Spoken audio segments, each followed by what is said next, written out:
Hello guys, welcome back again sa ating YouTube channel, no, The Action Man. Una sa lahat, big love shoutout po sa lahat ng mga kakampeng at sa mga hindi man mga kakampeng. Kung interesado ka sa video ito, patapusin mo na hanggang dulo at huwag nyo nang kalimutan na i-like at i-share ang ating video para malaman naman ng ilan sa ating mga kababayan na nagtutulog-tulugan sa katotohanan. So muli naman nagbabalik ang nag-iisa nyong host na si The Action Man para magbigay ng komentaryo at reaction sa mga mainit ng issue ng bayan. So ito ho mga ka-action, mga kakamping, no, may gusto lang ho ako na i-share sa inyo regarding po ito. Mukhang nag-iiyak na si Lolo nyo Digong. At ito na po, nararamdaman niya na kung nasaan na ba ang human rights. Dahil ayon sa kanyang statement, nilabag ang karapatan pang tao. At magsasampa daw siya ng kaso sa mga opisyal. Eto na ho ang sinasabi natin. Iyakan na des. Ito, panoorin po muna natin ito mga ka-action, mga kakamping, bago ho tayo magtuloy-tuloy. Tara na. Kung isog ka para sa bayan, defend the flag, the Constitution, and attend peace rally to show your anger. Magkita-kita tayo sa April 28, 2024 at 5 p.m. Ang venue natin is Poblacion Bustos. Private property yan. Kasi yung mga gagong opisyal dyan, walang alam sa batas. At idemanda namin sila. Sigurado yan. Violation of the constitutional right of persons to peaceably assemble for a redress of grievance. Mabigat yan. So yun na ho mga ka-action, no, narinig na po natin ang kanyang pagpapahayag sa kanyang damdamin. Diba? Kung matapang daw kayo, tara na, magsama-sama tayo at magkita-kita tayo sa April 28 alas 5 at ang binyo ay sa Bustos, Bulacan. Ang kaso, nabigo at hindi siya sumipot sa nasabing rally kasi na-cancel. Ngayon, nilabag daw ang karapatan pang tao at magsasampa na siya ng kaso. Teka, ang pinag-uusapan ho natin dito mga ka-aksyon, mga kakamping, ang estado at ang tao or individuals. Okay? Nilabag nga ba ang karapatan pang tao ng mga magrarally sana sa Bustos, Bulacan? Yan po ang ating pag-uusapan. Okay? Ngayon, hinahanap nyo na ang human rights. Diba? Kasi nilabag ang karapatang pangtao. Human rights po yan, mga ka-aksyon, mga kakamping. Okay? Dati, nung panahon mo, ano bang sabi mo sa human rights? Ito, panoorin mo. Kaya may order sa iyo sa dyan, walang pakialam dyan sa human rights. I don't give a shit kung anong gusto nilang sabihin. This campaign against this war against the drug. Diba?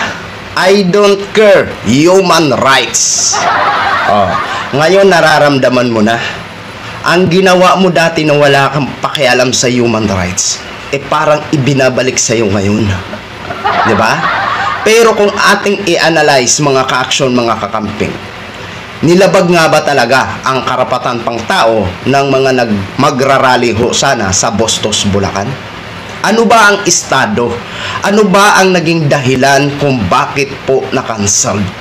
Kasi marami ang nagsasabi, lalong-lalo na po sa mga nag-organize ng event na yan, ay ang nasa likod daw nito ay si Mr. President Bongbong Marcos. Nagkaroon ho sila ng parang conference na kung saan sinabi nila si Mr. President Bongbong Marcos ang may pakana kung bakit na-cancelled ang nasabing rally nila sa Bustos, Bulacan.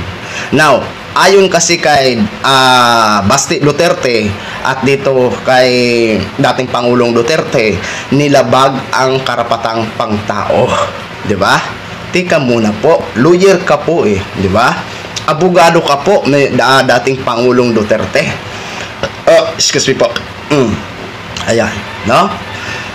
Alam nyo, sa totoo lang, kung ang binyo sana ay pagmamay-ari ng gobyerno at ikinansel ang inyong rally, hinarang ng gobyerno o mga opisyal, doon po papasok ang sinasabing mo na karapatan pang tao, na nilabag ang karapatang pang tao. So, estado po ang pinag-uusapan natin dito. Ang estado ho kasi, hindi po siya pagmamay-ari ng gobyerno ang nasabing binyo na pagdarausan nyo sana ng inyong maisog rally. Private property po yun, di ba? Private property po yun. Ayaw ng may-ari ng lote na doon kayo mag-rally. Ayaw pumayag. Ngayon, masasabi ba natin na nilabag ng may-ari ang karapatang pangtao ng inyong mga magrarally? Private property po yun. Siya po ang nagmamay-ari. Hindi po yun government owner po. Di ba? Nagigits nyo, mga ka-action, mga kakamping. Ngayon, kung may nilabag man ang karapatan, walang iba kung hindi ang may-ari. Kasi based sa video kagabi na pinakita natin sa vlog natin, di ba? Ididimanda, sabi ng abogado ng may-ari, kasi pumasok kayo sa teritoryo na parang hindi nyo na nirerespeto. Nagdala agad kayo ng mga kung ano-ano doon na dadalhin para gagamitin yata sa rally. Wala naman pala kayong otorisasyon sa may-ari. Siyempre, kahit ako ang may-ari, magugulat ako, masyasyak ako, di ba? Dapat, una-una, i-confirm nyo muna ang may-ari ng lote. Kung yan ay private, magpaalam kayo ng maayos, di ba? Kaya, kung may dapat man dito, yung mga organizer nyo, bakit hindi inayos ang event? Di ba? Bakit basta-basta lang kayo pupunta doon sa nasabing binyo na akala nyo para kayong hari na wala nang haharang sa inyo, na kung hindi yung confirm ng mga organizer nyo kung papayag ba ang may-ari ng lote, di ba? Kasi kung pagmamay-ari sana yan ng gobyerno at umayaw ang gobyerno, na alam naman natin na lahat ng mga properties ng gobyerno, lalo-lalo na ang pagdarausan ng mga event, ay pwedeng gumamit ang ordinaryong Pilipino. At kapag hinarang at kapag hindi pumayag, dyan papasok ang sinasabi nyong nilabag ang karapatan pang tao, di ba? Dito, marami kasi ang naghaka-haka, di ba? Haka-haka lamang. Panoorin nyo po itong conference ng mga kanilang siguro nag-organize ito ng event. Bakit po parang tila sindikato, mafia yung datingan? Walang kawala eh.